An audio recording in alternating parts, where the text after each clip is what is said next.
yo voy a ver si las preguntas que cada profesor haga estén relacionadas con lo que hemos hecho. No, nadie puede poner una pregunta diferente, o sea, los temas ya están señalados, ¿no? Y hemos coordinado con la directora.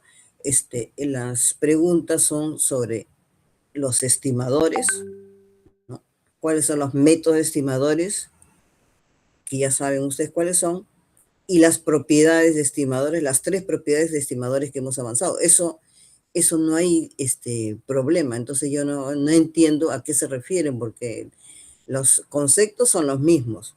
Las preguntas tienen que estar relacionadas con esos puntos. Entonces, ¿en cuál sería la dificultad? No entiendo. Y cada profesor corrige sus exámenes, ¿no? O sea, no, ningún otro profesor va a intervenir.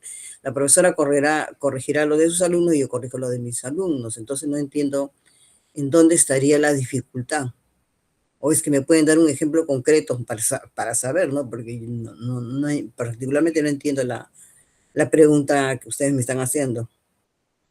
Ya, está bien, profesora. Sí, sí le entiendo su punto. Está bien. Van a tomar con mismo el temario, pues, ¿no?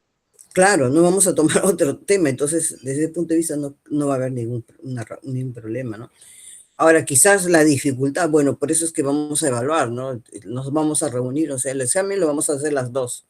Ya hemos acordado que cada una prepare sus preguntas y nos vamos a reunir el martes para discutir el apruebo. O sea, no es que agarra, ella pone sus preguntas, yo pongo mi pregunta y lo juntamos, no, es que vamos a evaluar, porque como ustedes indican, entonces hay que ver, ¿no? El nivel de las preguntas y el tiempo, ¿no? El tiempo que se va a dar y el nivel de preguntas para que puedan todos responder en el mismo tiempo, ¿no? Entonces, yo creo que no hay ningún problema por esa situación. Y los temas también, ¿no? Los temas ya quedamos cuáles son y no creo que haya inconveniente, ¿no?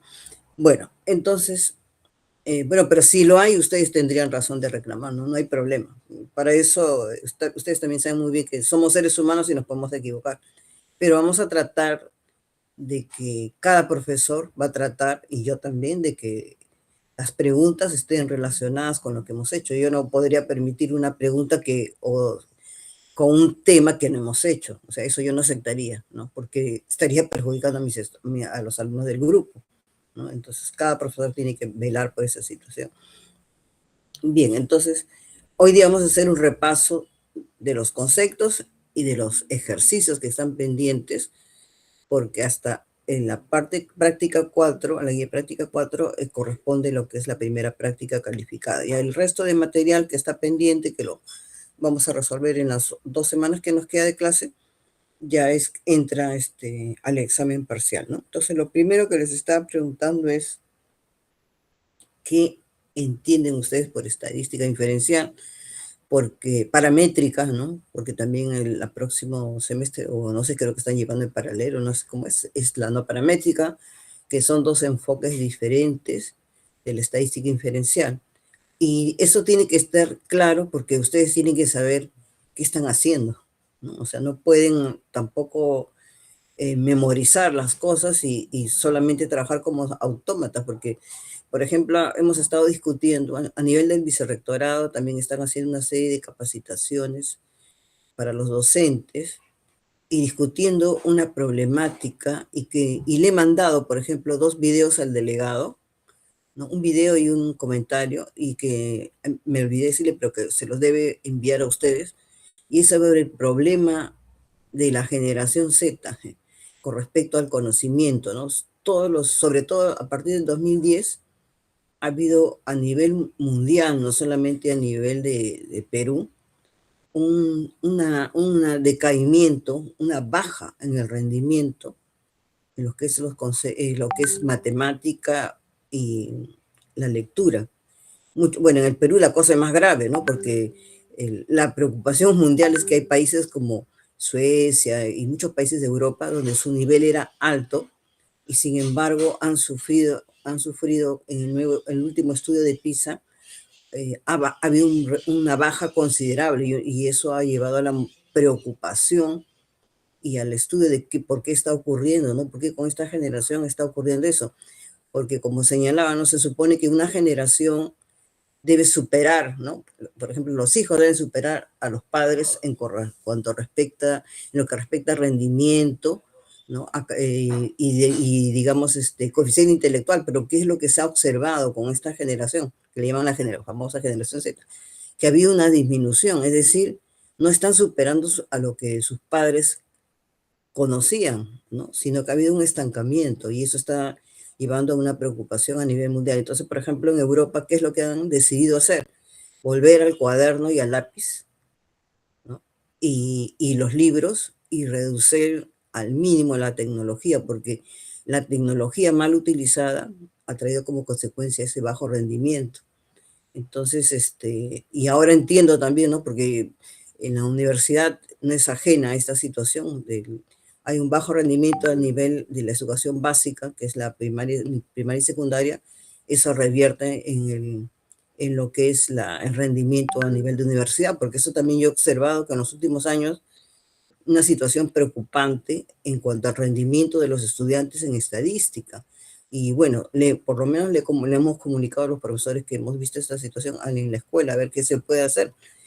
Y, y en base a esos artículos que he encontrado, bueno, y que le voy a decir al delegado, no sé si ya está, que les difunda para que ustedes lo escuchen y vean en dónde se encuentran y también traten de superar esos problemas por su cuenta. Claro, ambas debe ser, ¿no? La universidad va a tratar de ver también esa situación, pero también ustedes tienen que poner su parte, porque eso perjudica el rendimiento académico, ¿no? Bueno, entonces es una situación muy particular. O sea, es que si bien es cierto que la tecnología es buena, el abuso es malo, ¿no? Porque un poco que robotiza a la gente, ¿no? No queremos seres humanos, pues robots, sino queremos seres humanos pensantes, ¿no?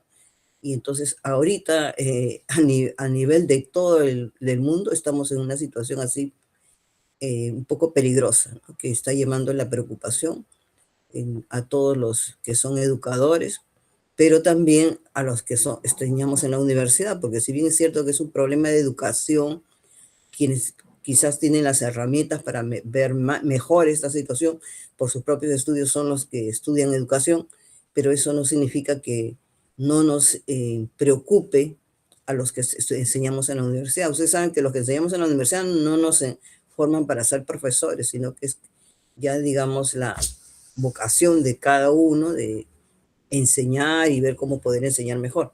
Entonces, bueno, bueno, si no el delegado no les ha enviado, me olvidé de decir que les comparta.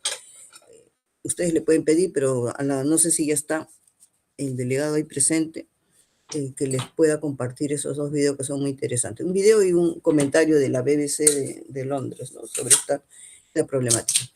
Bueno, entonces, volviendo al repaso, la pregunta era, ¿qué cosa es la estadística diferencial?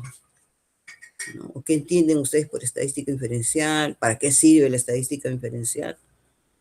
¿Quién de ustedes me puede decir, dar unos alcances, ¿no? Algunas ideas sobre el tema?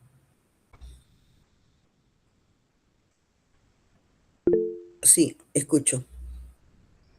Bueno, la estadística inferencial, profesora, básicamente se trabaja se intenta estimar, ¿no?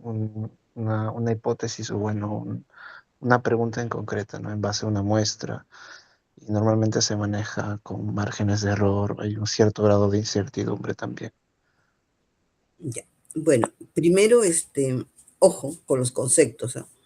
Una cosa es estimar y otra hacer una prueba de hipótesis. Son dos cosas distintas, ¿ya? Estimar es para encontrar el valor de un parámetro, ¿no? Y la prueba de hipótesis para verificar un supuesto acerca del parámetro. Entonces, no son iguales, ¿eh? En la estadística inferencial, ¿cuál es su objetivo de la estadística inferencial? Estudiar las características de la población, ¿no? En base a una muestra aleatoria. Esa es por eso acá tenemos, ¿no? Quiero saber cómo se comporta la población, pero nosotros no podemos acceder a toda la población porque una población es demasiado grande, significa mucho gasto, tiempo para poder obtener los resultados y muchas veces los resultados los necesitamos rápido. Entonces, la forma de estudiar las características de la población, características cuantitativas o cualitativas, es a través de usar la técnica de muestreo, que es una técnica estadística, el cual me va a proporcionar una muestra aleatoria y representativa de la población, o sea, no es una muestra cualesquiera, sino una muestra probabilística y aleatoria de esta población, y con esa muestra, que debe ser representativa de esta población, se supone que yo garantizo poder encontrar los estadísticos y hacer inferencias, ¿no?, con esta muestra para poder saber cuáles son estas características de esta población. Es como en el caso de ahora que estamos en el problema electoral, ¿no? Y las diversas encuestadoras sacan una muestra representativa, una muestra de alrededor de 2.000, de los no sé cuántos millones, creo que somos como 30 millones de votantes, ¿no? Y exactamente el número no sé, pero con una muestra de 2.000 y tal, 2.200 creo que es más o menos, que es poco, ¿no? Si ustedes dicen 30 millones contra 2.000, pero es poco, pero si esa muestra está bien distribuida, primero que es aleatoria y es bien distribuida en toda la población, va a contener las características de toda esa población, ¿no? Y entonces, bueno, se aplica una encuesta, ¿y para qué? Para saber cuál sería digamos, por quién los votantes, ¿no?, van a quién van a elegir y con qué margen de error, ¿no? Entonces, lo bueno es que podemos encontrar el error, pero en determinadas técnicas de diferencia, no en todas, ¿no? Entonces, acá la idea principal, repito, de la estadística diferencial es conocer, estudiar las características de la población, características cuantitativas o cualitativas, en base a una muestra representativa de la población. Ahora, ¿qué herramientas de la estadística diferencial existen para hacer ese estudio, ¿no? A ver, ¿cuáles son las herramientas de la estadística diferencial que hemos visto? Bueno, primero, ¿está claro lo que es la estadística diferencial o tienen alguna duda? Siempre pregunten, ¿no? Porque si no me preguntan, yo pues asumo que está claro, pero después, cuando están resolviendo algo, o me acerco por las carpetas, veo que hay dudas, ¿no? Entonces, si tienen dudas, pregunten, nadie les va a hacer nada. Más bien me preocupa que no pregunten, ¿no? ¿Está claro lo que es la estadística inferencial? Todo, a partir de esta asignatura y todas las que van a llevar en de este semestre adelante, ya todos se trabaja con una muestra, ¿no? Con una muestra aleatoria y representativa, ya. Y para eso también van a llevar, creo que el otro ciclo les toca llevar muestreo, ¿no? Y bueno, ahí van a ver con más detalle cuáles son los procedimientos para obtener una muestra representativa de la población. Van a ver diferentes tipos de muestreo y también les van a enseñar en qué casos debemos utilizar cada uno de ellos, ¿no? Bueno, entonces, si no hay más preguntas sobre lo que es la estadística inferencial, que espero que esté claro, ¿cuáles son las herramientas que utiliza la estadística inferencial para estudiar las características de la población? A ver, ¿quién me puede indicar?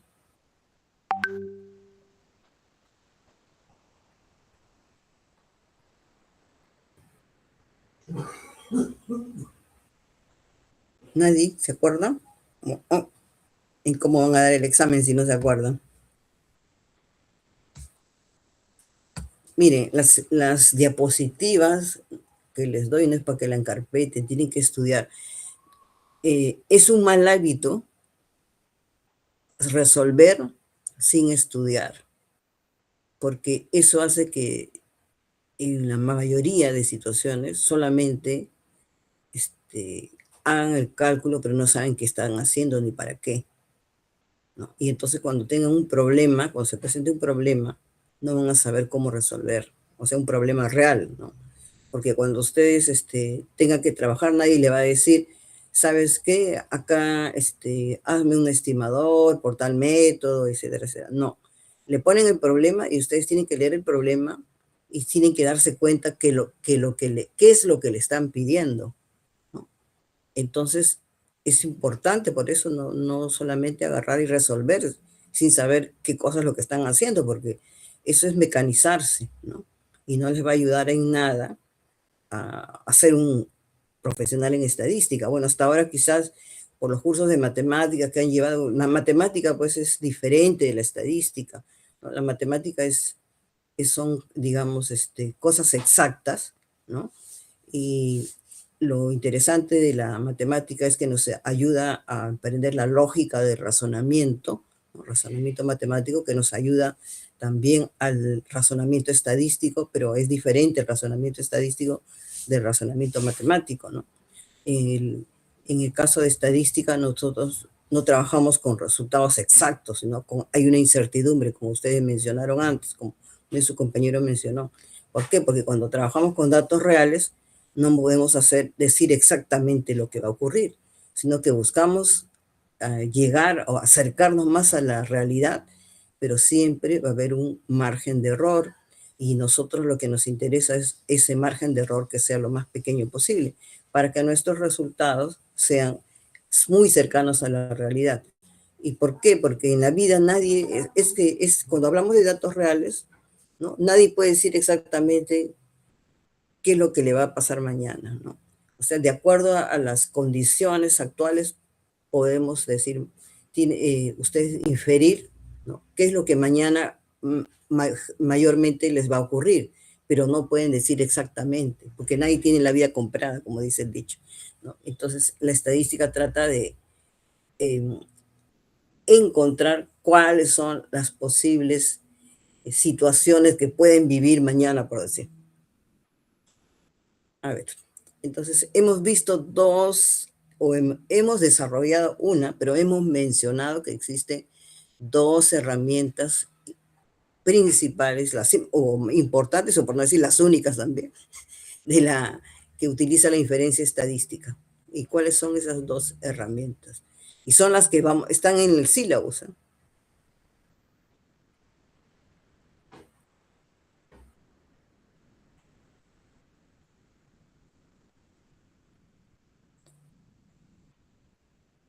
A ver, nadie se acuerda.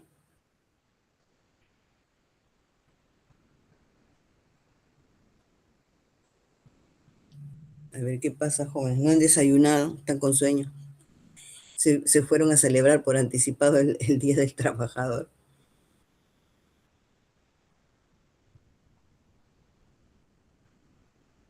A ver, ¿nadie se acuerda? A ver, voy a salir de la pantalla para mirar.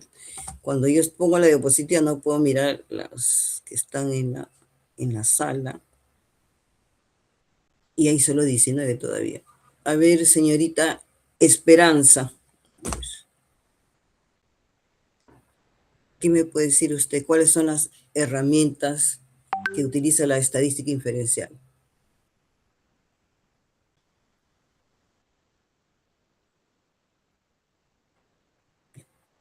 Los estimadores, ya, es una. ¿Y cuál es la otra?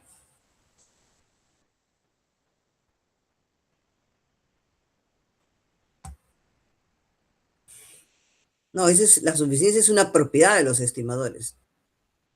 Al inicio de la clase, de la asignatura, mencionamos, ¿no? ¿Cuáles son las herramientas de la inferencia estadística? Una es los estimadores, ya, muy bien. ¿Y cuál era la otra? Que también la vamos a ver en la asignatura, en la segunda parte de la asignatura.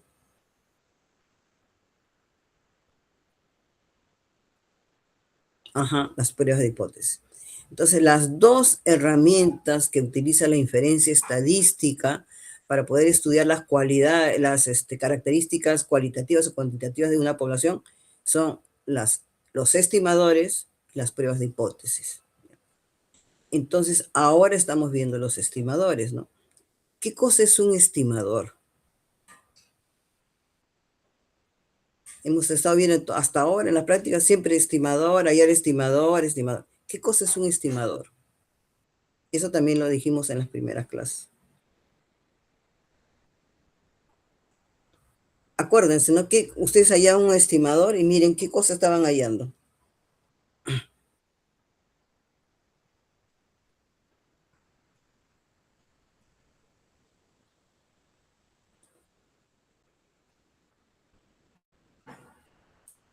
A ver, ay, ustedes no quieren hablar si uno no les dice. Es una expresión matemática, profesora, para encontrar un valor. Una expresión matemática, bueno, puede ser, pero ahorita estamos en estadística. Estadísticamente, ¿cómo hemos definido un estimador?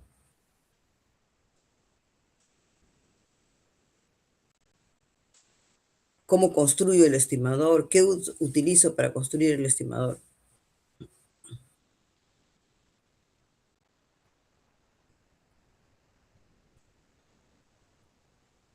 Una función. Ya, ¿una función de qué? ¿De quién? ¿Es una función? Sí, el estimador es una función, pero ¿una función de quién? ¿De qué o de quién?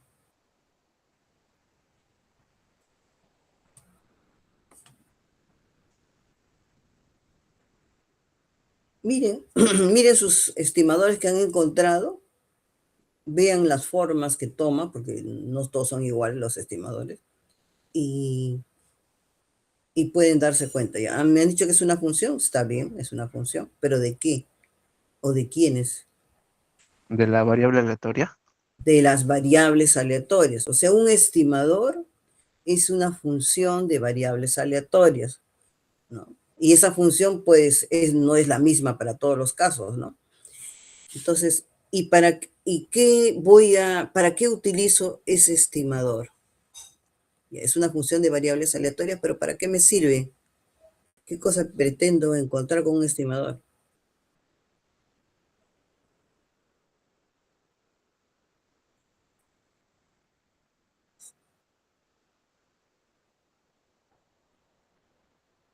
Ah, ahora sí.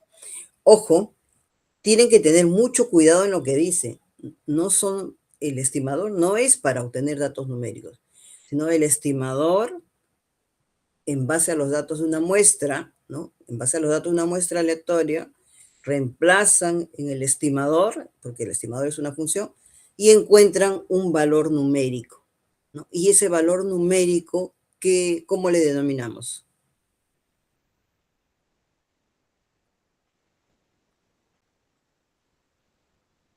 También lo dijimos en clase. ¿Cómo se llama? El valor numérico que se obtiene cuando reemplazamos los valores de la variable aleatoria, o sea, la muestra, ¿no? En pocas palabras, la muestra, reemplazamos los valores de la muestra en el estimador, que es la función de variables aleatorias, y encontramos un numerito. ¿Ya? Ese valor, ¿cómo se llama?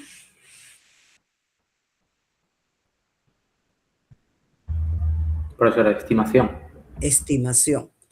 Entonces, eso es algo que hay que tener en cuenta porque en muchos libros veo que, bueno, lo que pasa es que muchos libros son traducciones y a veces las traducciones no las hace un estadístico, porque un libro de estadística en inglés, por ejemplo, debe ser traducido por un estadístico, porque en inglés una palabra significa muchas cosas, depende del contexto, ¿no? Entonces, si es un profesional que no es estadístico, puede cometer error. Entonces, por ejemplo, en muchos libros yo encuentro estimaciones, y lo pone, y cuando veo el contenido son estimadores, entonces ahí hay un error, ¿no?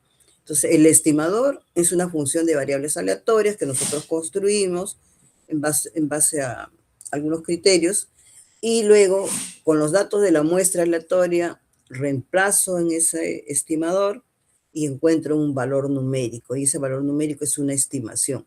¿Y de quién es esta estimación? ¿Para qué me sirve esta estimación?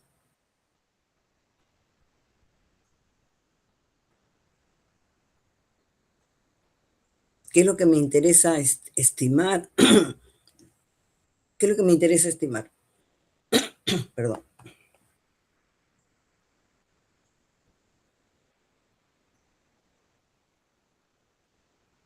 ¿Para qué hago todo este proceso de encontrar el estimador y luego con los datos de la muestra, reemplazar en el estimador y encontrar una estimación? Y todos esos resultados son ¿para quién? Para estudiar qué.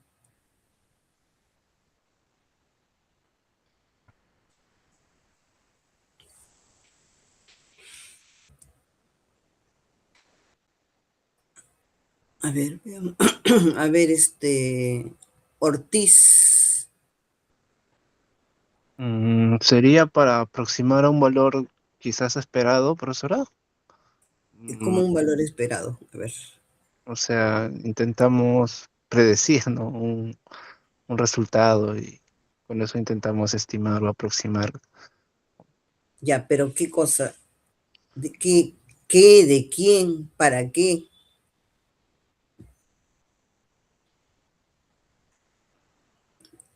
Esa estimación, o sea, es el valor que ustedes encuentran, ¿no? Después de reemplazar los datos de la muestra en el estimador, ¿a quién van a corresponder esos resultados? Profesora, la población. Sí, a la población, pero ¿qué de la población? A sus parámetros, me decir su media, su mediana, su varianza. ¿Sí? Claro, a los parámetros de la población, ¿no?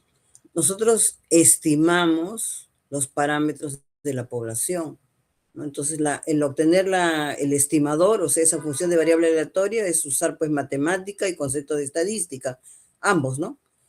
Función se refiere generalmente a lo que es matemática, pero variables aleatorias son los datos de una muestra, entonces combinamos matemática con estadística y encontramos una función, un estimador. Reemplazamos los datos de la muestra en el estimador, encontramos un valor numérico. Ese valor numérico, ¿a quién va a representar? A los parámetros de la población. ¿Y cuáles son los parámetros de la población que nos interesa estudiar?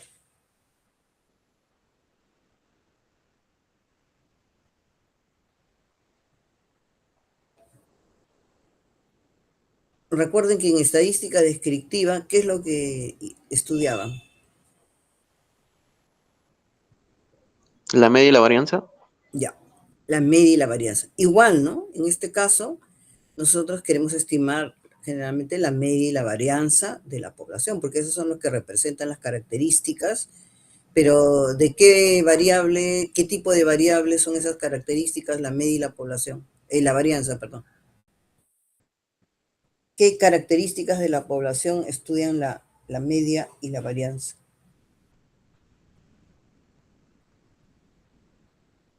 Acuérdense primero cuáles son las características, cuáles son los tipos de características de una población.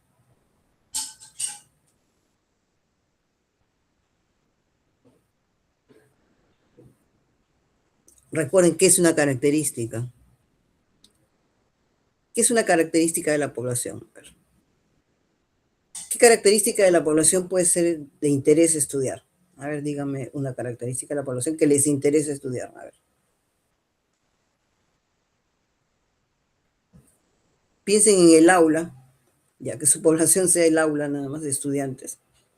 ¿Y qué característica de sus compañeros les interesaría estudiar? Profesora, ahí sería relacionado a la media, sería el promedio y también la dispersión de los datos. Sí, pero ¿de qué característica? Mira, Puede ser la edad, profesora. ya, la edad, ¿qué? Pero La ¿qué? edad, La edad es una característica ¿de qué tipo? ¿Cuantitativa o cualitativa?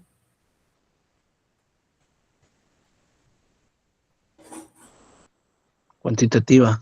Ya, es una característica cuantitativa de la edad. Ahora, de esa edad, ¿qué podemos estudiar? Ustedes me han dicho, han hablado de la media y la varianza. No, ya, pues ahora relacionen la edad con la media y la varianza. ¿Qué cosa pueden obtener?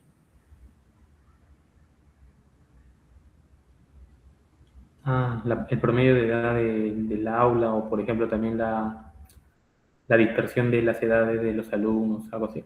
Claro, ¿no? Entonces supongamos que ustedes del aula toman una muestrita aleatoria, ¿no? Y primero construyeron su estimador de la media, ¿no? Y luego con su muestrita de los alumnos reemplazan en ese estimador de la media y van a encontrar la edad promedio del aula, ¿no? O sea, supongamos que toman a 10 estudiantes y con esos 10 van a decir cuánto es la edad promedio de los 27 alumnos, porque en la asignatura hay 27. ¿Ya? Entonces, ese es el proceso de la inferencia estadística. ¿Ya? Pero estamos solamente encontrando una sola cantidad, ¿no?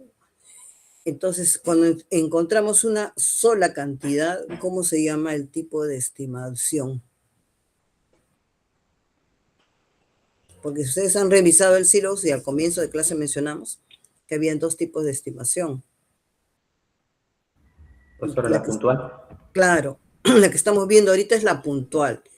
Y la estimación puntual tiene un inconveniente, pues que no puedo medir el error de estimación. Exactamente no puedo decir cuál es el error de estimación del estimador.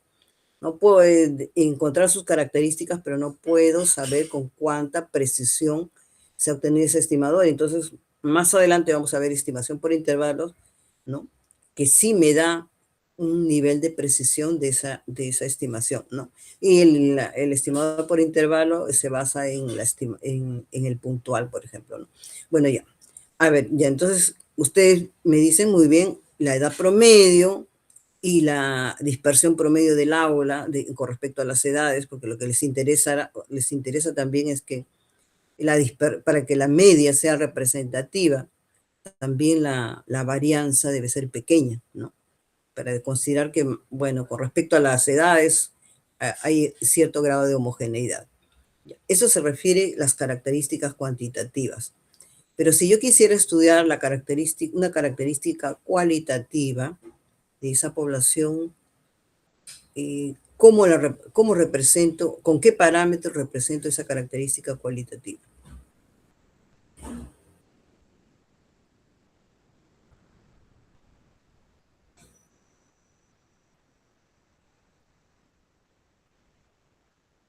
A ver, un ejemplo de característica cualitativa del aula, piensen en el aula, en su aula, ¿qué característica cualitativa les interesaría conocer?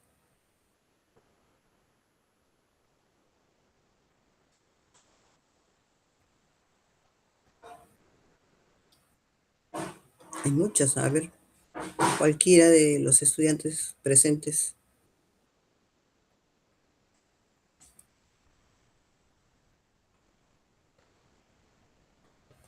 El sexo, profesora. Ya, ¿qué más? Otra. Es la única que sabe, porque es la única que siempre dice. Otra más. A ver, la señorita que ¿no? Marilyn Celeste, ¿no? Señorita Marilyn Celeste. ¿Está ahí o no está? Sí, sí, profesora, buenos días. Buenos días, sí. ¿Algún ejemplo de característica cualitativa? Ustedes en probabilidades, acuérdense, han visto disfunciones de distribución para variables cuantitativas y también para cualitativas, ¿no? Entonces, una clásica distribución de variable cualitativa, a ver, ¿cuáles se acuerdan cuáles?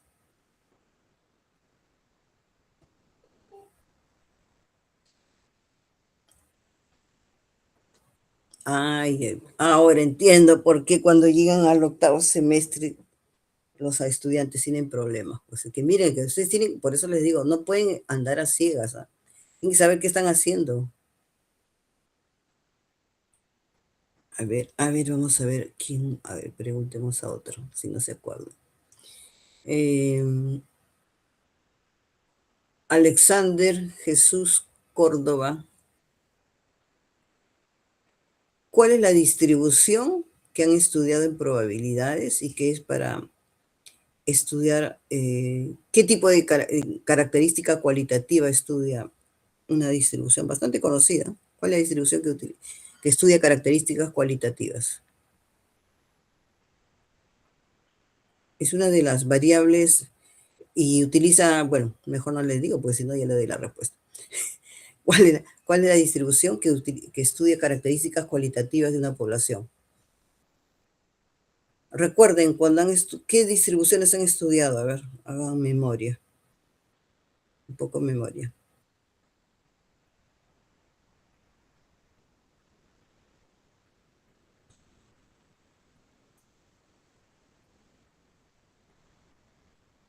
Ay, ¿qué pasa? ¿Qué pasa? No han desayunado, pero... A ver, otra característica cualitativa que no sea el sexo, pues está más trillada, por ejemplo. Otra característica cualitativa de interés. Profesora, ¿puede ser el nivel socioeconómico? Ya, nivel socioeconómico. ¿Y cómo ese nivel socioeconómico, cómo lo representan? En estadística descriptiva, ¿cómo representaban o cómo estudiaban el nivel socioeconómico? Cuando tenían una variable categórica, ¿no? Porque se le llama también cualidad o categórica, que cómo estudiaban usando la estadística descriptiva esa variable categórica.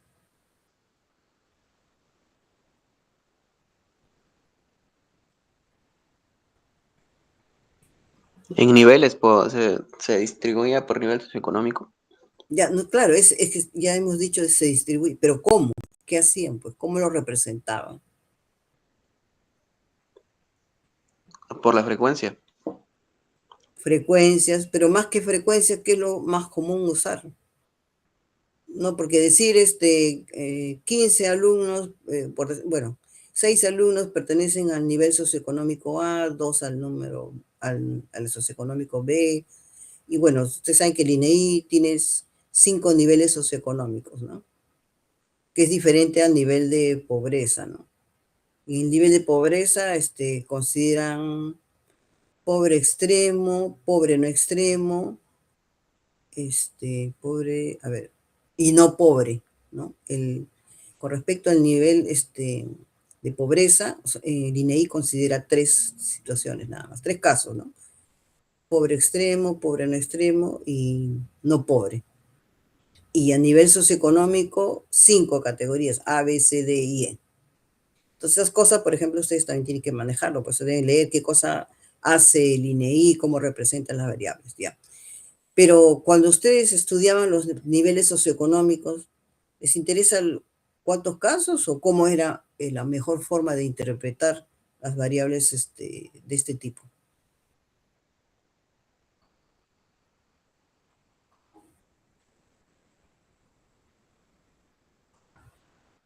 La mejor forma de interpretarlas. ¿Qué era? ¿Usando las frecuencias absolutas o las relativas? Ya recordando lo que hacían en su tablita. Las relativas. Claro, las relativas en porcentajes. De una variable cualitativa, siempre lo que interesa es estudiar en porcentajes, ¿no? ¿Cuál es el porcentaje de qué tal característica, tal otra característica? Y en el caso entonces, ¿cuál será el parámetro entonces que representa las características cualitativas?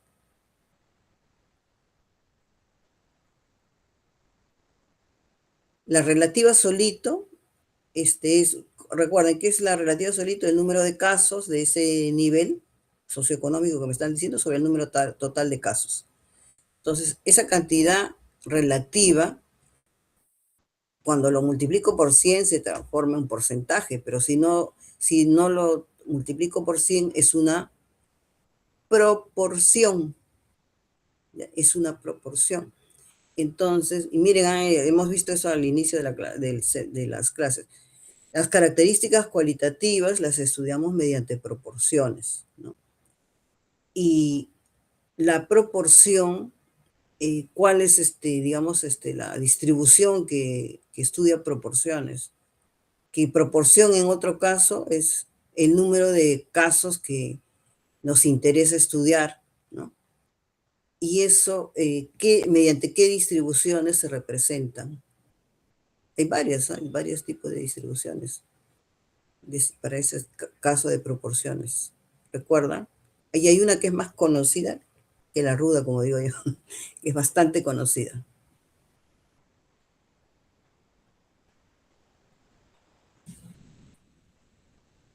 A ver, jóvenes, todo eso si no está claro cómo van a avanzar en la carrera. A ver, Mijael Ryan Chávez, Sí, profesora. ¿qué pregunté?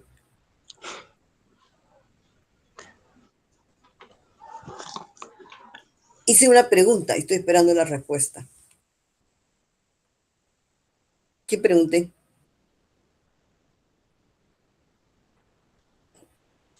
justo lo que están diciendo, déficit en concentración cognitiva. A ver, es que tienen que ustedes, yo estoy haciendo la clase no para uno, ¿no? Todos tienen que estar atentos. Si no aprenden lo que estamos hablando hasta ahora, todo va a quedar como en su cerebro, como cosas aisladas, ¿no? El conocimiento es desde un inicio y va correlativamente los términos, los conceptos. Pero si ustedes solamente aprenden por aquí una partecita, por allá por otra partecita, no hay una continuidad, entonces el conocimiento en su cerebro está fraccionado, pero no relacionado. Y entonces después tienen problemas para poder resolver. Hasta ahora, como les digo, ustedes solamente se han acostumbrado a más matemática que estadística, pero de aquí en adelante ya eso no funciona, ¿no? La matemática ha sido adecuada para razonar cómo van a resolver ciertos conceptos estadísticos donde usan derivadas, integrales. Pero eso es solamente algo complementario. O sea, el estadístico, su tarea principal es analizar los datos e interpretar los resultados para la toma de decisiones. Y todo lo que la parte matemática que han aprendido solamente es una herramienta, pero no es lo principal, porque al final, hasta ahora hay software donde puedo hacer esos cálculos, ¿no? Pero si yo no sé qué estoy haciendo, mejor dicho, qué estoy resolviendo, cómo lo voy a resolver y cómo lo voy a interpretar, el estadístico no hace nada, ¿no? Entonces, eso es lo que de ahorita en adelante es más importante. Por eso que tienen que estar atentos a lo que se hace en clase, se dice en clase, se interpreta en clase, y también a revisar las bibliografías que se le alcanza, ¿no? Bueno, entonces, volviendo a la pregunta, ¿cuál es la función de distribución que se utiliza para representar los experimentos de una proporción? La binomial. La binomial es la clásica. Y bueno, y aparte de la binomial, ¿tienen qué otra más? ¿Qué otras distribuciones? La Bernoulli. Bueno, la Bernoulli es parte de la binomial. La binomial es una generalización de la Bernoulli. Recuerden que la binomial, cada ensayo es una Bernoulli y el conjunto de ensayos me forman la binomial, ¿no? Bueno, ¿qué otra distribución? Y en esa binomial, ¿dónde está representado la característica cualitativa de la población?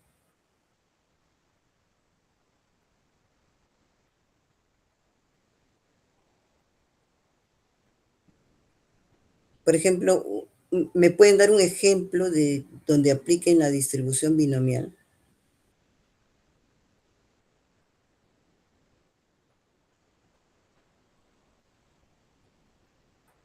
Bueno, la binomial siempre trabaja con una característica dicotómica, ¿ya? Y bueno, ya dijeron sexo, por ejemplo, porque en el caso de nivel socioeconómico, sí se puede aplicar una binomial, pero una binomial múltiple, no una dicotómica. La binomial simple es la dicotómica. Entonces, por ejemplo, ya ahí una característica cualitativa dicotómica es sexo, por ejemplo, ¿no? ¿Es hombre o es mujer? Ahora depende, cuando usted estudia, qué es lo que quiere que sea su éxito. Si su éxito es la proporción de mujeres o la proporción de hombres, ¿no? Depende, ¿no? De cuál es el interés. Supongamos que queremos estudiar la proporción de mujeres, ¿no? Entonces, la proporción de mujeres va a ser mi éxito, o sea, mi probabilidad de éxito es la proporción de mujeres y mi fracaso va a ser la proporción de varones, ¿no? Pero aparte de la distribución binomial, ¿no? ¿Qué otras distribuciones existen?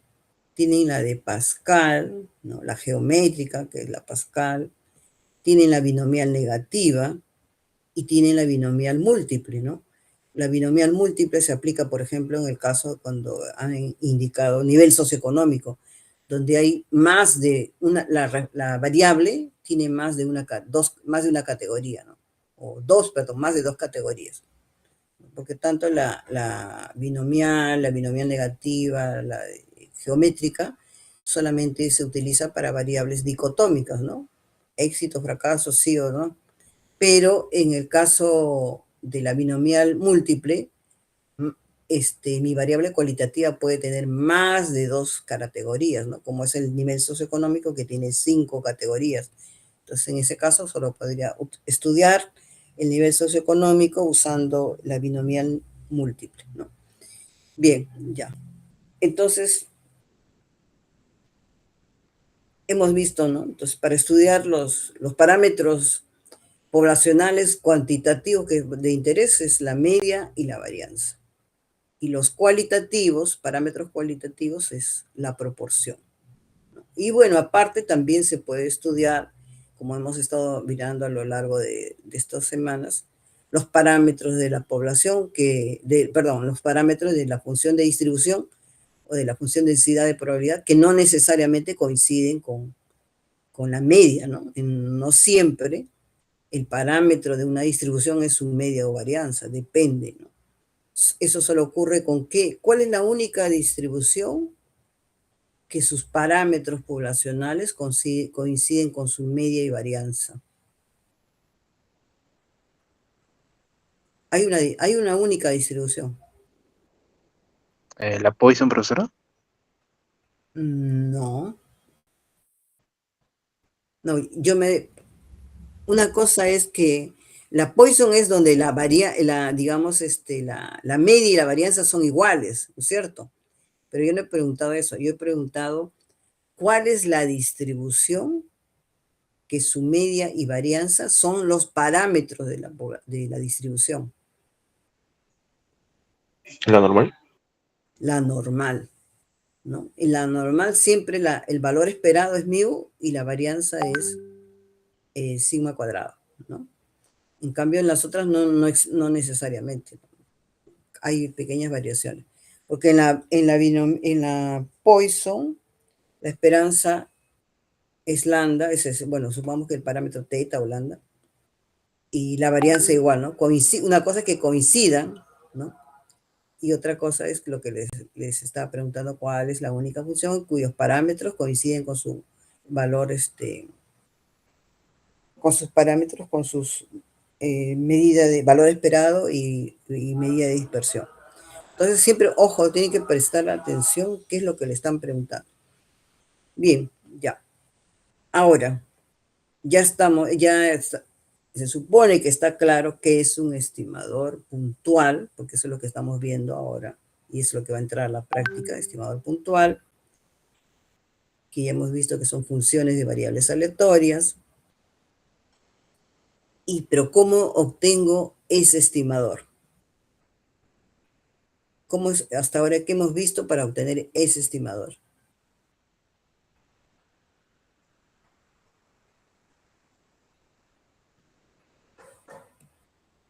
A ver, no saben o no quieren hablar, ¿eh? Porque me preocupa.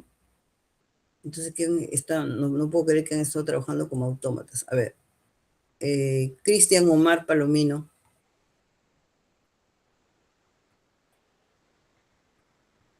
Sí, profesora, ¿podría repetir la pregunta, por favor?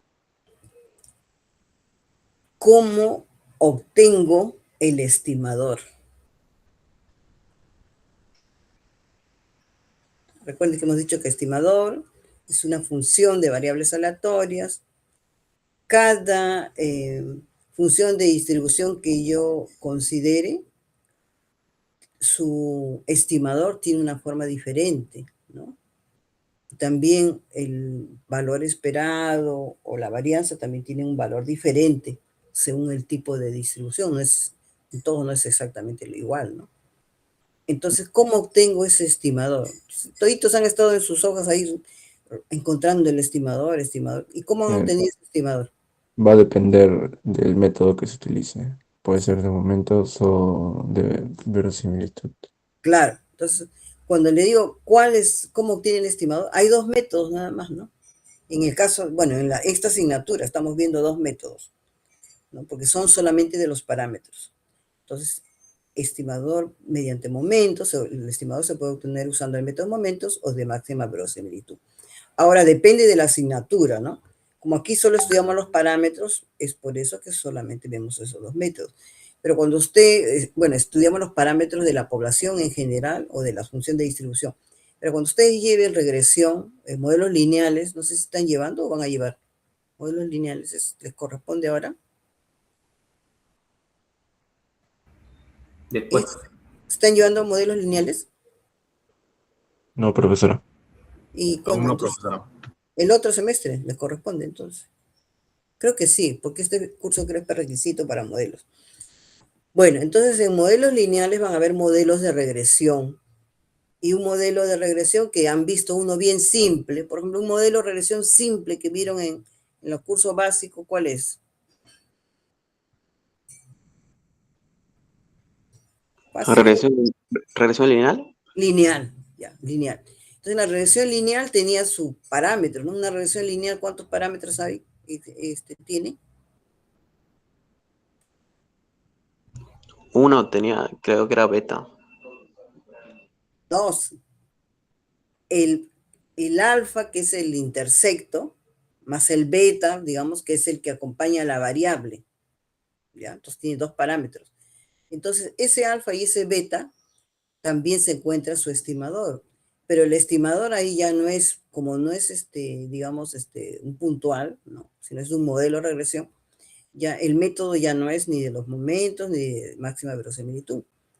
En estos casos existe el método de mínimos cuadrados, que es aquel que busca minimizar el error en la ecuación de regresión lineal, ¿no? En el modelo de regresión lineal.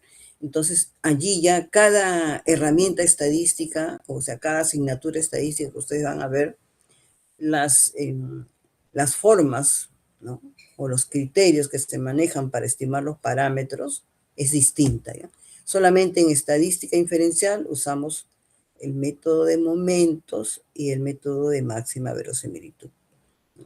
Aunque en multivariante también usan en la parte de inferencia multivariada, usan el método también de máxima verosimilitud. Por eso debe estar claro qué es una estimación puntual, qué es una estimación por intervalo y las pruebas de hipótesis.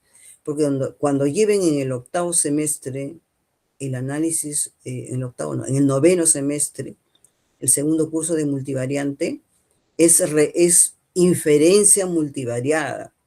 Es decir, ya no solamente van a estudiar una característica, o sea, ya no van a encontrar un estimador para una característica, sino para varias características, ¿no? Si acá solamente estamos trabajando con la edad promedio, ¿no? O las edades, allí van a trabajar simultáneamente la edad, digamos, el peso, la estatura, y a ver qué otra variable, bueno, es por decir, ¿no? Tres variables a la vez, y van a encontrar ya no la media, sino el vector de medias, porque cada variable tiene que encontrar su estimación para su media.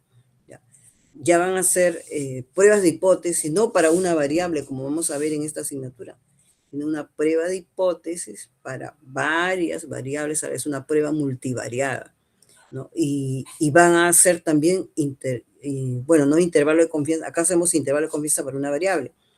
En esa asignatura van a ser región de confianza, porque ya no es una línea, sino es digamos, un cono por decirlo. Tres variables. Entonces, una región de confianza multivariada. Entonces, si no está claro aquí, si ustedes no aprenden bien qué cosa es un estimador, cómo se obtiene el estimador, cómo se usa el estimador, puntual, por intervalo, y las pruebas de hipótesis, en ese curso van a sufrir. No, le digo porque yo también enseño esos cursos, más bien este semestre sí he enseñado el segundo curso, el ciclo pasado sí enseñé el primer curso multivariante, pero este semestre, como la profesora de la Sola pidió año sabático, me dijeron, hace el curso de inferencia. Bueno, digo, voy a volver a dictar después de 10 años de inferencia, porque en los últimos años he estado enseñando los dos cursos de multivariante, computación estadística, que también lo voy a pedir para el otro semestre, y los seminarios de tesis, ¿no? Proyecto de tesis 1 y 2, que son del noveno y 10º semestre, ¿no? Entonces, y cada vez que dictaba el segundo curso multivariantes me encontraba con ese problema, ¿no? Si no saben encontrar un estimador para una variable, pues menos lo van a hacer para múltiples variables, ¿no? Igual, si no saben hacer una prueba de hipótesis para una variable, menos lo van a hacer para varias. Entonces, por eso es importante que las ideas estén claras. Todo lo que aprenden es por algo, porque en algún momento de la carrera lo van a usar y todas las asignaturas están relacionadas. No es que el curso, cada curso que han estudiado es digamos, algo aparte, no. Todo en algún momento lo van a utilizar. ¿Y por qué están en esa secuencia? Porque en esa secuencia lo tienen que aprender. A veces hay algunas asignaturas que aparentemente no aparecen requisitos y los alumnos a veces se matriculan y la llevan, y lo llevan sin estar, por decir, un curso del sexto semestre, supongamos que no tiene requisitos. El alumno agarra, se matricula y lleva, no, porque no pide requisitos. Sí, pero por algo se ha puesto en el sexto semestre. Una asignatura que se pone en el sexto semestre es porque tienen que haber aprobado todas las anteriores. No necesita, pues, en el requisito ponerle, no se va a poner todas las asignaturas que a veces que tienen que aprender previamente, porque si no se llena el espacio o la hoja, ¿no? Pero se supone que si está en el sexto es porque tienen que saber todas las asignaturas hasta el quinto semestre. Por algo se coloca en ese lugar, ¿no? Pero sin embargo estamos viendo pues que ha habido alumnos que se matriculan un curso en otro sin aprobar. No, es que no piden requisito, pero ¿qué es lo que ocurre? Que simplemente no va a entender porque no ha llevado los cursos anteriores y consecuencias salen desaprobados. Entonces, digamos, a veces la solución que se toma sin pensar bien en las consecuencias, bueno, no les es beneficioso, ¿no? Entonces, por eso es la importancia que en esta asignatura estén claros los conceptos, porque los van a usar, pero para nivel multivariado. Bueno, ya, entonces vimos dos métodos para poder encontrar los estimadores puntuales, que son los de momento y de máxima verosimilitud. Bueno, ya el decirle sí, voy a preguntar de todas maneras, ¿cómo obtienen los estimadores de momento?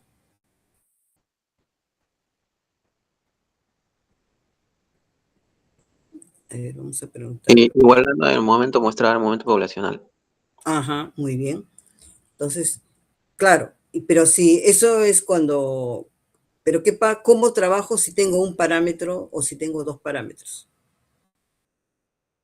Si tengo un solo parámetro, ¿qué momento poblacional y muestral utilizo? El primer momento muestral. Y si tienes dos parámetros, se hace un sistema de ecuaciones. Claro, el primer momento, ¿no? Muestral y poblacional, ¿no? Utilizo si solo tengo un parámetro. Pero si tengo dos parámetros, que aparte del primer momento poblacional y muestral, ¿cómo resuelvo para el otro parámetro? Lógico, voy a tener dos ecuaciones, tengo que resolver, pero ¿cómo forma la ecuación, la segunda ecuación?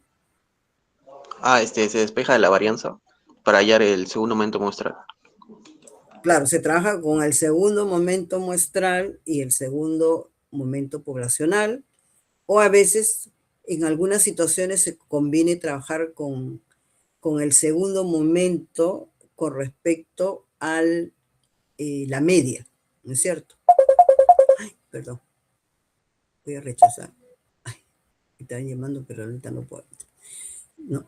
En algunos casos hemos visto que hemos trabajado con la varianza, ¿no? Que es el segundo momento con respecto a la media, ¿no? Por eso dependerá de las situaciones. ¿Sí alguien quiere preguntar? Profesora, pero no sería, no sé si se acuerda que también con el de máxima verosimilitud, usando L de teta 1 y L de teta 2, también sería, ¿o no? Sí, pero ahorita estamos hablando de los momentos, ¿eh? Ok. Bueno, ya, entonces ya está claro, si tengo un parámetro con el método momentos, primer momento muestral igual al primer momento poblacional, resuelvo y obtengo la función. Si tengo dos parámetros, utilizo, aparte del primer momento poblacional igualado al primer momento muestral, utilizo el segundo momento muestral igual al segundo momento poblacional, Pero, entonces ahí voy a tener dos ecuaciones, dos incógnitas y ya despejan. Allí viene la parte matemática, ¿no? Despejar, sumar, restar, en fin. Pero en algunos casos es más fácil que en vez de trabajar con el segundo momento muestral, se trabaje con el segundo momento respecto a la media, ¿no? Que es la varianza, ¿no? Entonces depende de la situación, depende de cómo está planteada la distribución, cómo es más fácil trabajar, ¿no? Pero si en general ustedes trabajan de las dos formas, igual, van a llegar al mismo resultado. Hay muchas situaciones en que yo puedo aplicar varias cosas, pero tiene que ser lógica, pues, ¿no? Y llego al mismo resultado, entonces no hay problema. Bien, entonces ese es con respecto al método de momentos. Con respecto al método de máxima verosimilitud, que es otra, digamos, forma diferente de encontrar estimadores, ¿cómo hace? ¿Cuál es el procedimiento general?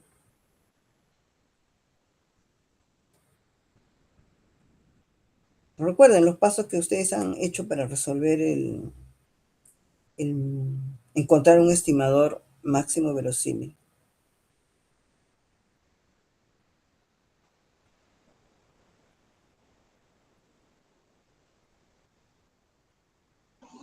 Se escribe la función de verosimilitud. Ya, primer paso, encontrar la función de verosimilitud. Ya, segundo paso.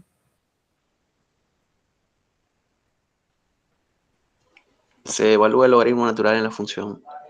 Ya, se le toma el logaritmo natural a la función. Ya, siguiente paso. Lo de las derivadas parciales después. Claro, bueno, si es solo un parámetro, es una sola derivada, ¿no es cierto? Y Sí. igualan ¿y cómo despejan la ecuación? Una vez que tomaron la derivada, ¿qué hacen? Mediante el sistema de ecuaciones, profesora, lo más sencillo. Supongamos que tienen solo un parámetro, ¿no? Ya tomaron la función de verosimilitud, tomaron el logaritmo natural, derivaron con respecto a ese parámetro nada más, porque solo tiene un parámetro, y cómo obtienen la función el estimador, perdón. ¿Cuál es el otro paso? Se iguala a 0. Claro, porque cuando se habla de máxima verosimilitud, el objetivo es encontrar el estimador que minimiza la función de verosimilitud, bueno, que maximiza la función de verosimilitud, pero que al final es el que optimiza la ecuación, ¿no? Porque por algo se habla de máxima verosimilitud. Entonces, con la derivada puede encontrar eso. Ahora, cuando yo tengo dos parámetros, allí sí pues cambia la situación, ¿no? Allí sí tienen que hallar las derivadas parciales, ¿no? Con respecto a cada parámetro, ¿no? Igual a igualar a 0, tienen dos ecuaciones, reemplazan y ahí aplican la parte matemática para poder obtener esos estimadores. Ahora, ¿cuál de esos tipos de estimadores es mejor?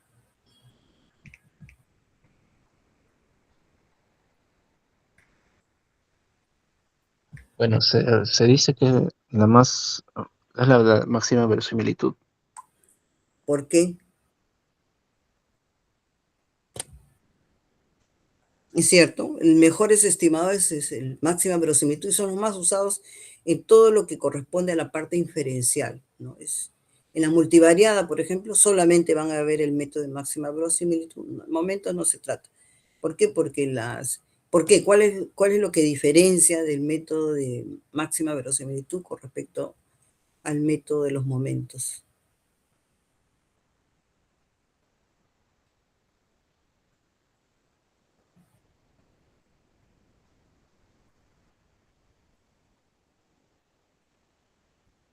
¿Qué tiene de particularidad el método de máxima verosimilitud con respecto al método de momentos?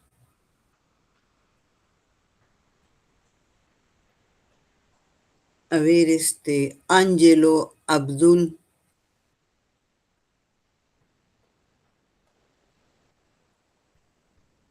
Ángelo Abdul, ¿que está ahí o no está? Sí, profesora, sí estoy acá.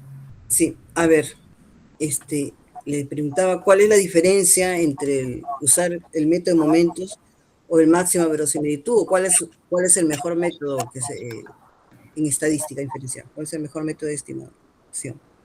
Bueno, el mejor método creo que sería el de verosimilitud. No, claro, el verosimilitud, que es el ¿Y por MLE. qué? ¿Y por qué? Porque es bueno, siento yo que es más preciso. El estadístico es objetivo, no subjetivo, ¿ah? Porque cuando tú me dices siento, es tu opinión personal, No, pero... claro, porque es más, es más preciso, claro, el de verosimilitud. ¿Y por qué es más preciso? Porque, bueno, lleva...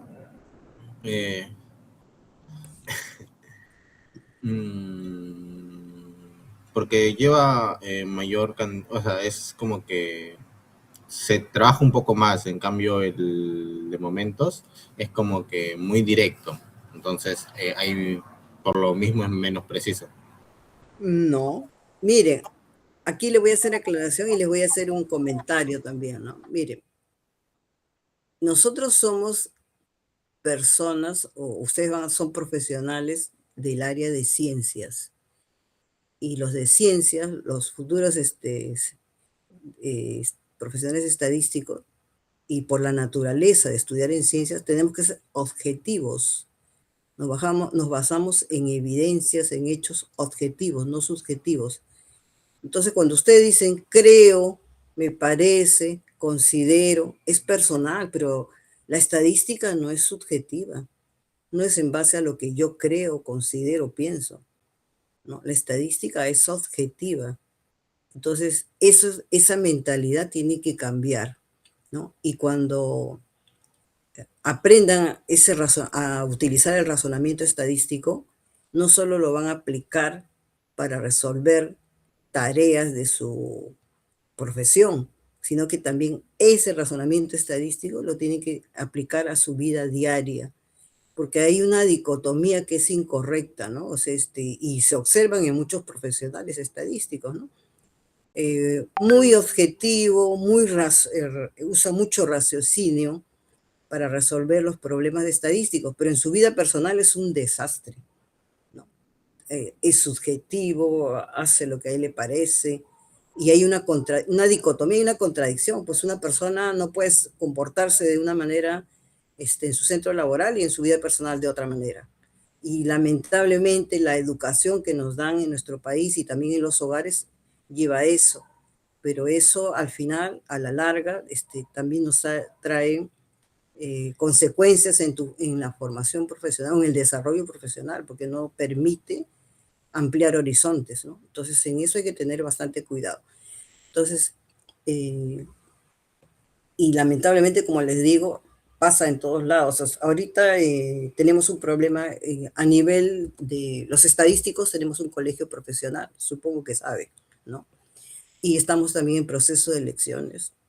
Y se elige pues un decano nacional y también las sedes, ¿no? Hay colegio de estadísticos en Ayacucho, en Piura, en Trujillo, en el Cusco, en Lima, en Puno, en Huaraz, y ahorita no recuerdo otra, pero igualito, ¿no? O sea, cuando ha primado lo subjetivo en vez del objetivo, ya se ha armado, pero se supone que ayer teníamos que votar, pero ha habido tantos problemas así como ocurre en el país, que el comité electoral renunció el día lunes, porque ha habido muchas críticas como se está llevando el proceso, y bueno,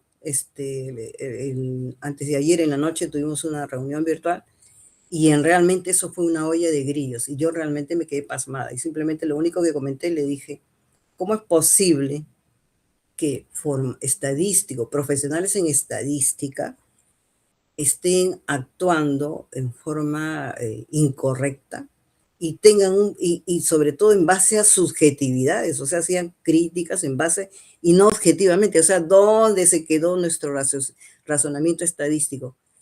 Que debemos ser objetivos para analizar hasta los problemas personales. ¿Dónde se quedó eso? ¿No? Y eso también observo que existe en los estudiantes. Yo sé que es difícil, ¿eh?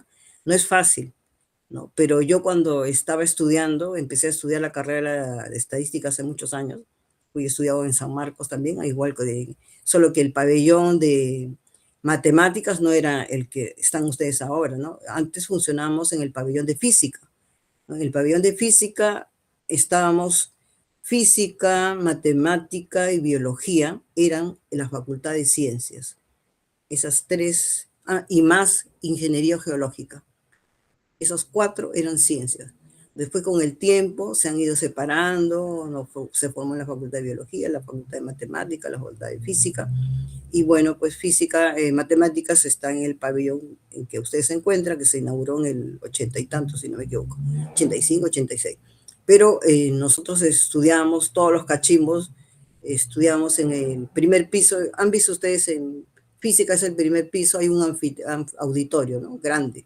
Ahí estudiamos todos los alumnos de las 4 escuelas de matemáticas, las 4 escuelas estudiamos ahí en ese auditorio, y las asignaturas eran al mismo nivel para todos, no me interesa que seas de estadística. Ahí nadie decía, a mí me tienen que enseñar la matemática diferente porque soy estadística. Nada, venía el profesor de matemática y él enseñaba para los matemáticos, y los demás, los de estadística, los de operativa de computación, teníamos que adecuarnos a ellos, porque así era la forma de enseñanza, y a mí me parece que fue mejor que la que hay ahora, porque ahora, con eso de que hay profesores solo de matemática para los de estadística, solo de matemática para los de computación, ya bueno, los profesores, hay demasiado relajo.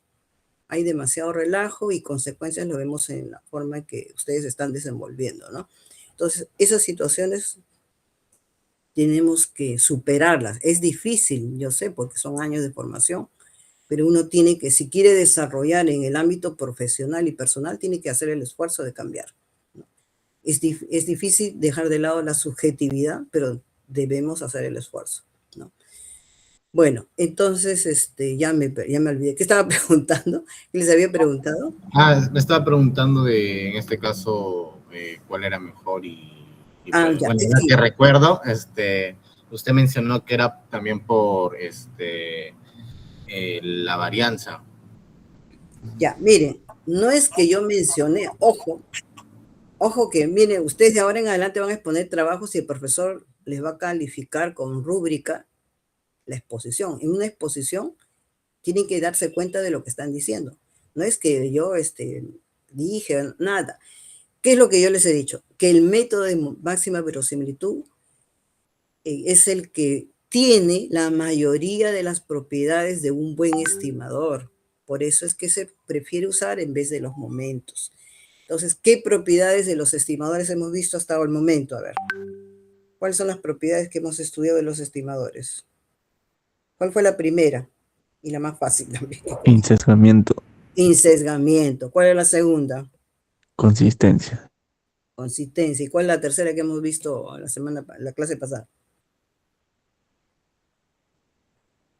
A ver, insesgamiento, consistencia y la que vimos la clase pasada. ¿Eficiencia?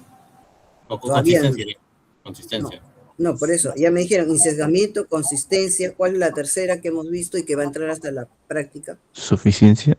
Suficiencia. ¿Ya? La eficiencia todavía vamos a ver el miércoles, ¿no? Son 4 propiedades, ¿no?, principales, y las cuales los estimadores de máxima verosimilitud son las que gozan. En cambio, los momentos no.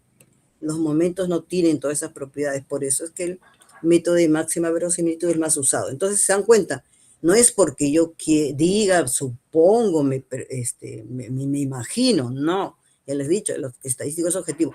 Está probado y demostrado que los métodos de máxima verosimilitud gozan de esas propiedades, ¿ya?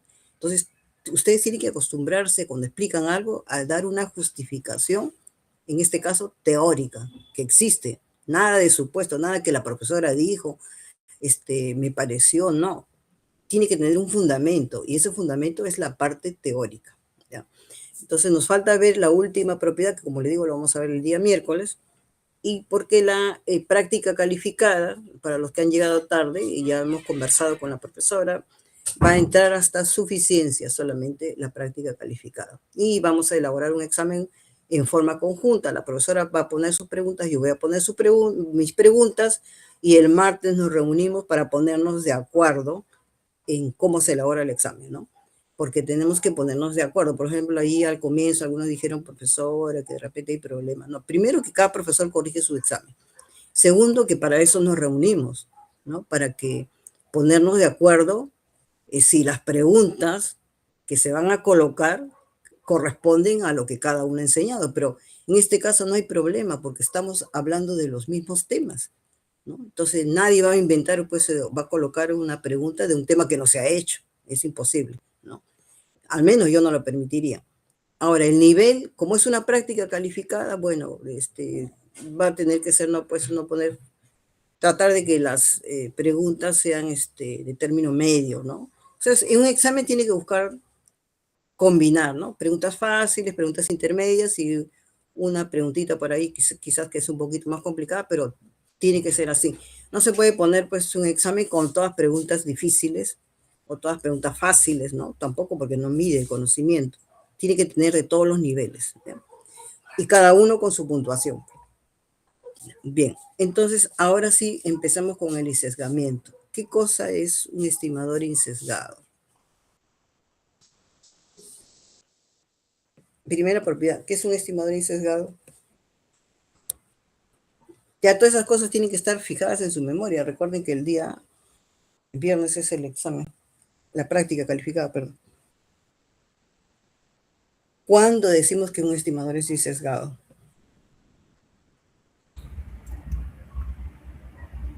Sí, Profesora, escucho. es de lo que, de lo que nos mandó, de que la esperanza del estimador poblacional vendría a ser igual al parámetro poblacional. Ajá, claro. Entonces, muy bien. Entonces, algo importante que todos también tienen que aprender, como les dije en clase, es a saber no solo escribir en símbolos, sino leer también en palabras esa simbología. Ambas cosas tienen que saber, ¿no? Entonces, ¿cuándo se dice que un estimador es insesgado? Cuando la esperanza del estimador es igual al parámetro de la población que ustedes están estudiando. Entonces, ya ese es sencillo.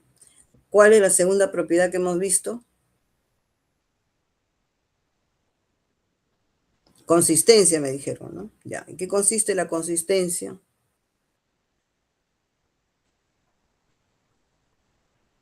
¿Cuál es la primera forma que medimos la consistencia? Allí la clase pasada y he agregado algunas cosas en la diapositiva 3, porque justo en la clase de la semana pasada un estudiante me hizo algunas preguntas y como que no estaba muy clara la definición que yo había puesto en la diapositiva, y bueno, siempre es bueno escuchar, ¿no? Porque a veces yo puedo pensar que está bien, pero de repente no está muy claro para ustedes. Entonces, como me quedé pensando y dije, bueno, mejor voy a mejorarlo, ¿no?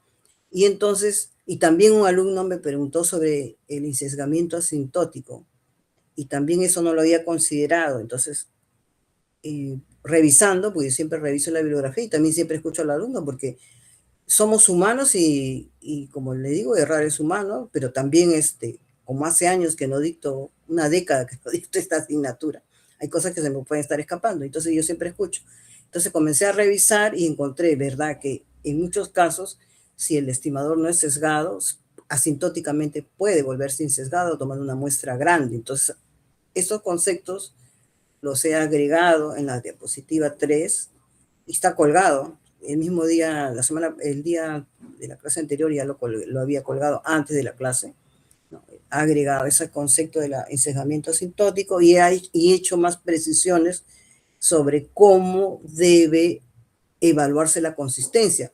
Y lo dije en clase, pero lamentablemente en la clase empezamos con 5 personas, pero nada más, y después el resto ha llegado un poco tarde. Pero se supone que deben haber revisado la diapositiva, ¿no? Entonces, la primera forma de evaluar la consistencia era a través de ¿qué?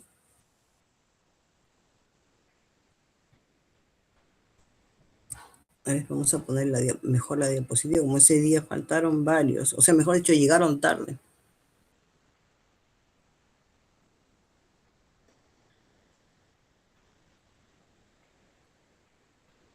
Y algo que, como les digo, ustedes no pueden, mira, si resuelven sin conocer el concepto teórico que hay detrás, se olvidan fácil, ¿no? Y, a ver, ¿dónde estaba?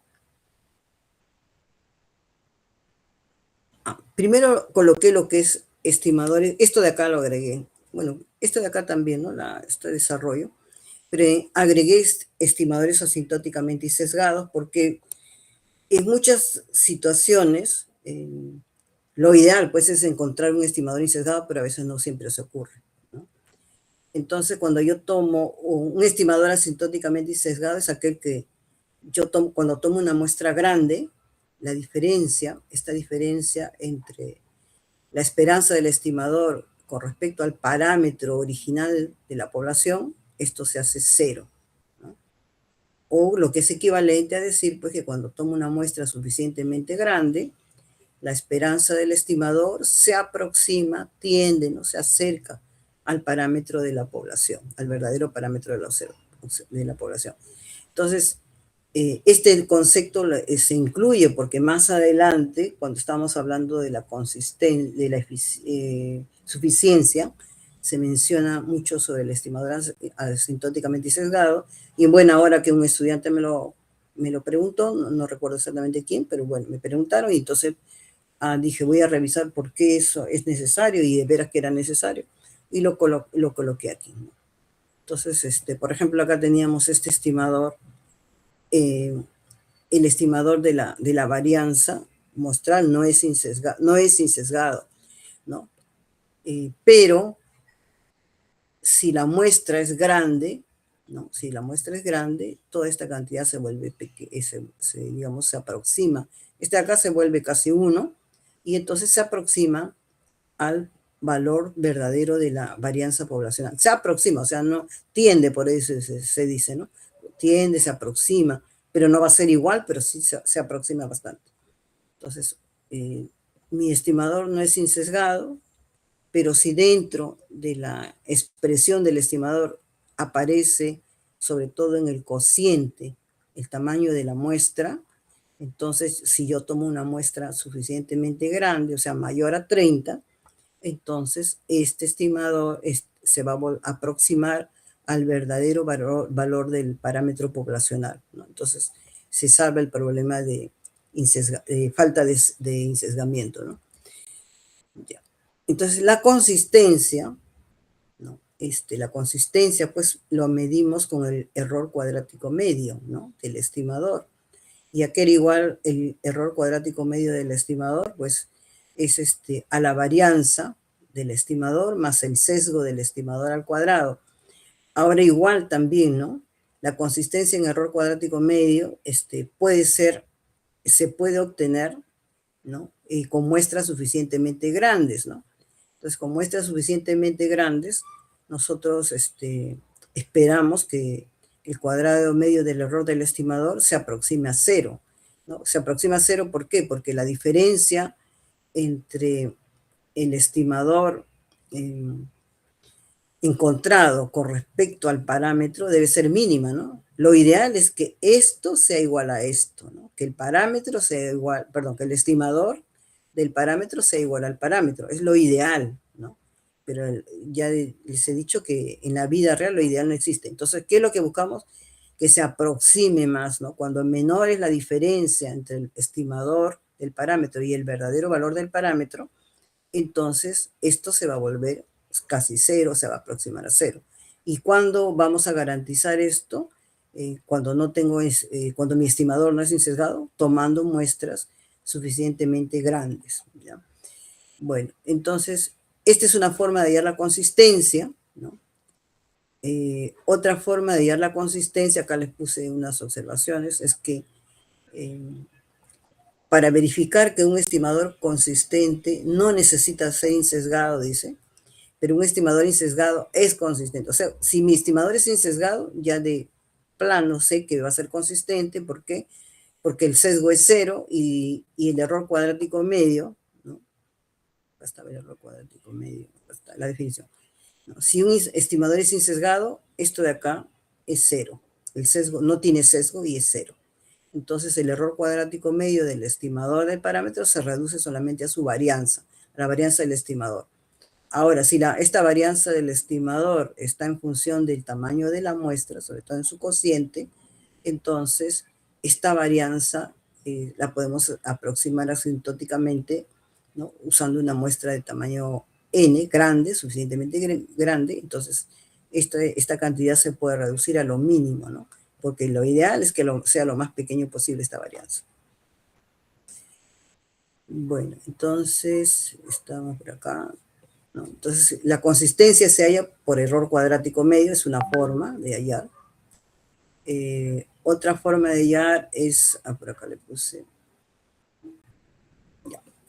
Cuando el problema, cuando mi estimador es insesgado, la única forma de verificar la consistencia es que se reduce a la varianza del estimador, y esa varianza del estimador debe ser lo más pequeña posible.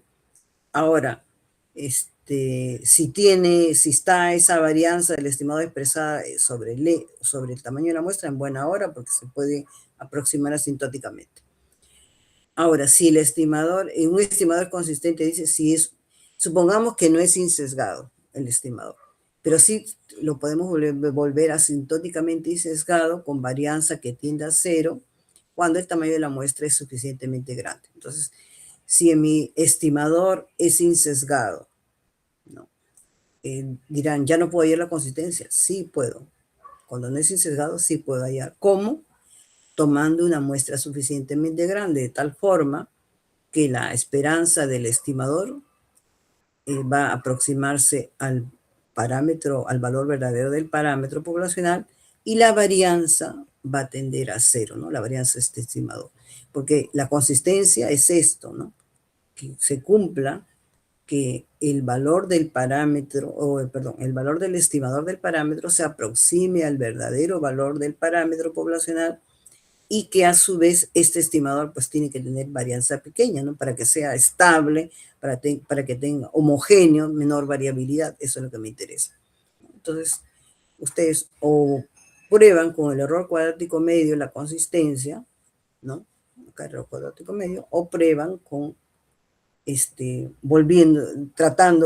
tomando muestras suficientemente grandes para que sea insesgado el estimador y tenga su menor varianza, ¿no? Ya. Y acá vimos los ejemplos que ya han visto clase y ya está. Entonces ya está claro lo que es la consistencia, ¿no? ¿O tienen algunas preguntas? ¿Preguntas sobre la consistencia?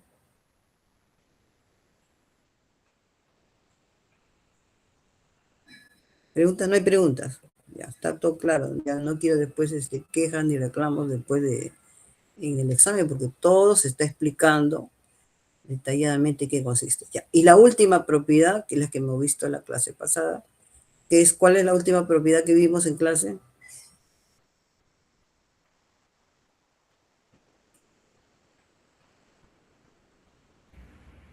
Profesora mencionó que se mencionó suficiencia.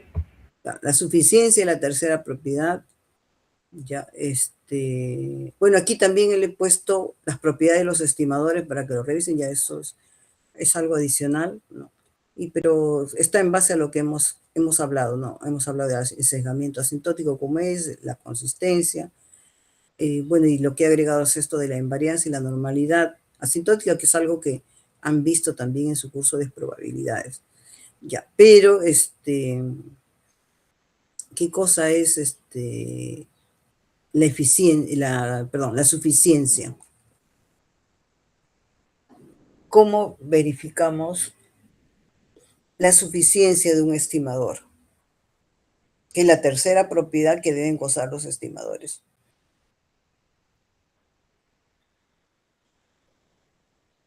Eso hemos visto en la clase pasada, el día miércoles. ¿A qué se refiere con la suficiencia?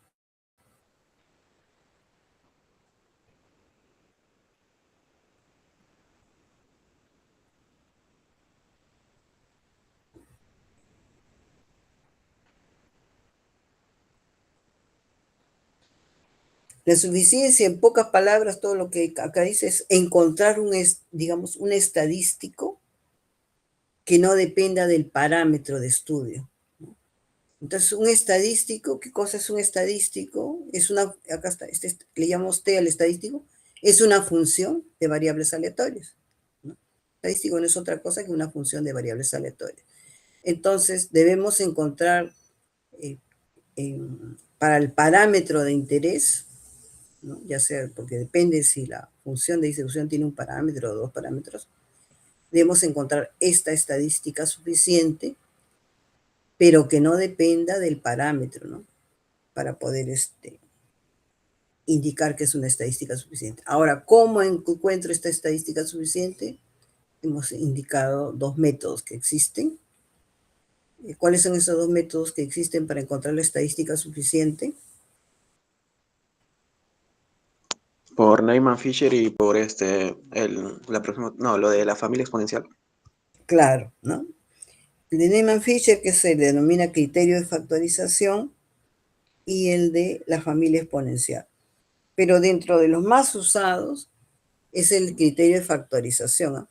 Bueno, eso de la familia exponencial me enseñaron cuando estudié la maestría, y luego, como antes se trataba, se pensaba, ¿no?, que modernizar la carrera es usar todo lo que aprendes en la maestría, pero no es necesariamente cierto.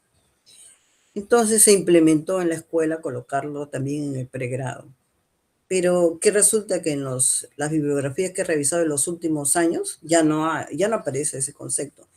Solo está, lo encontré, dije, la familia exponencial, sí me acordaba algo, porque lo que uno aprende nunca se olvida, pero quería ver la definición teórica, y entonces en ningún libro del 2000 para adelante lo encontré. Y dije, qué raro, ya no se utiliza. Ya no se utiliza. He buscado un montón de autores y nada, ¿no? Y Rosas, que es uno de los libros más usados, ¿no?, que tiene varias versiones hasta de esta década, tampoco, ¿no? Y dije, ahora, ¿dónde estará la definición? Y por ahí, rebuscando en mi bibliografía, encontré un libro del año 1998 y encontré la familia exponencial. Entonces, que ya no se está usando, ¿no? Pero bueno, cuando hicimos el sílabo yo no sabía que ya no se estaba usando.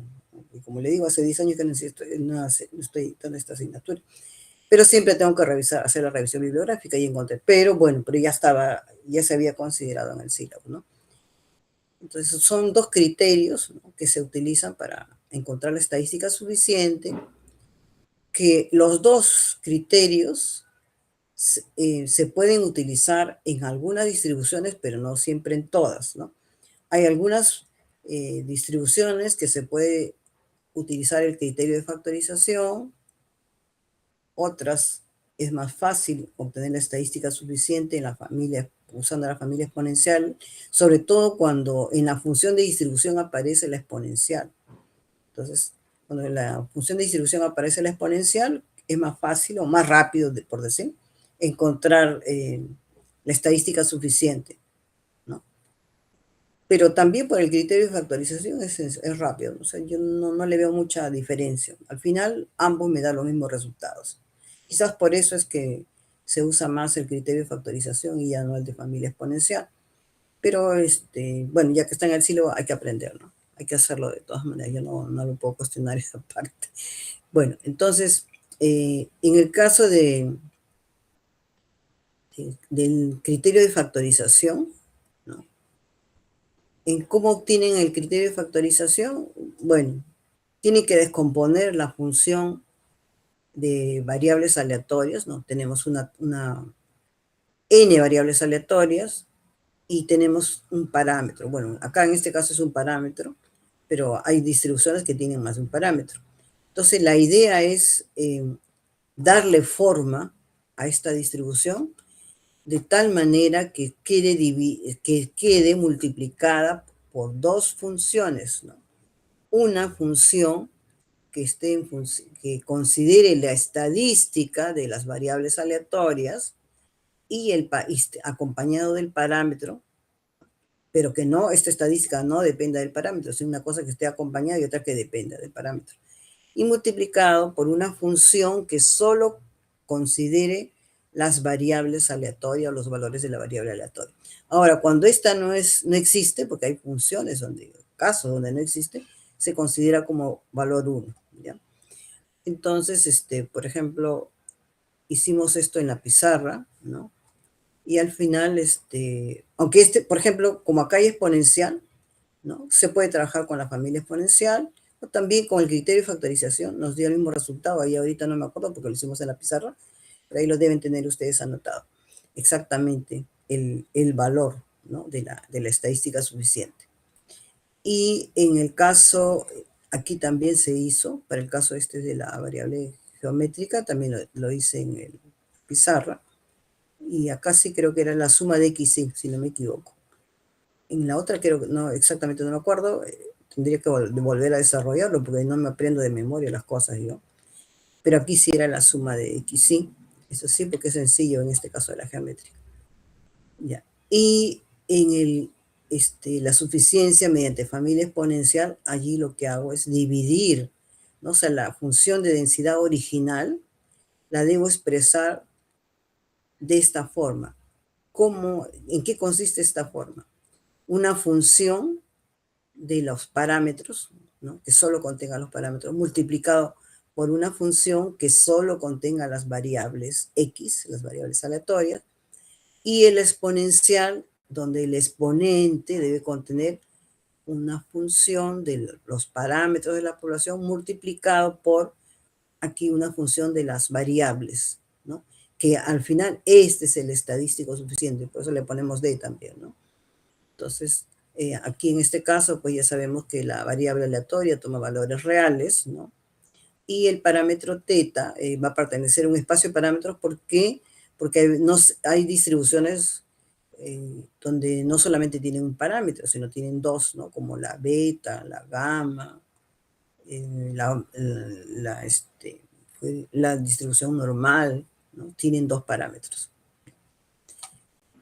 Bueno, entonces, en este caso, aparte de colocar de esta forma, darle forma a su función original, colocándola de esta manera, también se toma la función de verosimilitud, o sea, la productoria, ¿no? Pues, como son variables independientes, se puede expresar la distribución conjunta como producto de las funciones de distribución de cada variable, ¿no? Esto es porque se está trabajando con muestra aleatoria, ¿no? Y una muestra aleatoria siempre va a tener distribuciones independientes, ¿no? Y en este caso, la misma distribución. Bien. Y bueno, también vimos para el caso de... Acá está, por ejemplo, ¿no? Entonces acá tenemos, o sea, la observación, ¿no? Supongamos que esta de aquí... Acá está lo que le estaba indicando, ¿no? Que la función, como son variables aleatorias independientes, la función de densidad conjunta de las variables aleatorias independientes la puedo explicar como un producto de esas funciones, y por eso queda expresado de esta manera, ¿no? La función de los parámetros, ¿no? Es elevado a la n, porque estoy multiplicando esa cantidad n veces, ¿no? Por cada variable aleatoria.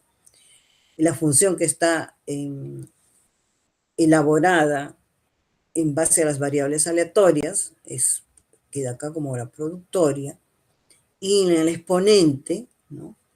Aquí esta función de variables aleatorias sale fuera de lo ponemos es como si fuera una constante, y aquí va pues la sumatoria, ¿no? Porque producto del exponente, ustedes saben ya que es una sumatoria, entonces queda sumatoria de las las estadísticas, ¿no? O de los valores de la variable, que a esto le vamos a llamar la estadística, ¿no? Entonces, por el criterio de factorización, esta expresión que acompaña a los parámetros, que acompaña, ¿no? Que el parámetro no está metido dentro de las x, sino que acompaña, va a ser la estadística suficiente. Igual forma se puede trabajar cuando tengo para más de una variable, ¿no? Más de un parámetro, perdón. Entonces, acá sí escribí ya, para hacer recordar, ¿no? Entonces, tenemos esta función de distribución,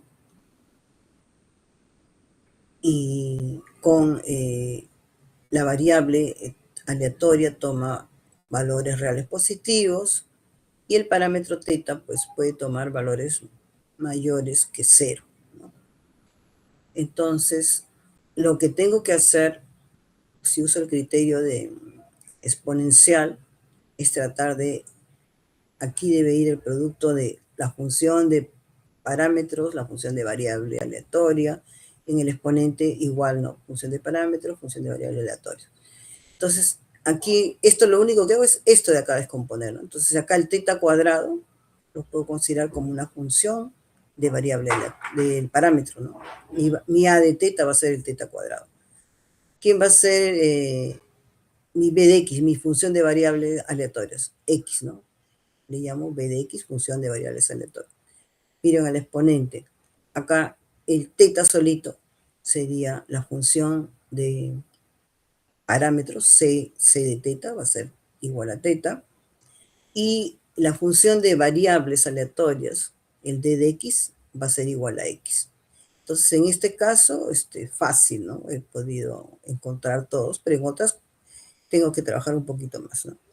Bueno, entonces como se ha tomado una muestra aleatoria de tamaño n, entonces cada una de las variables tiene esta distribución.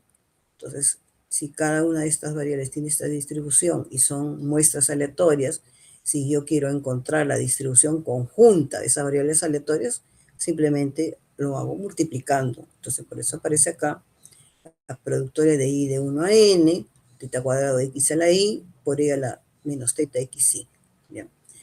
Aplicando a la productoria, bueno, voy a tener acá, pues, teta a la 2n, producto de i de 1 a n de los valores de la variable xi, e a la menos teta sumatoria de xi, ¿no? Porque los exponentes, producto de exponenciales es suma, ¿no? Suma de los exponentes.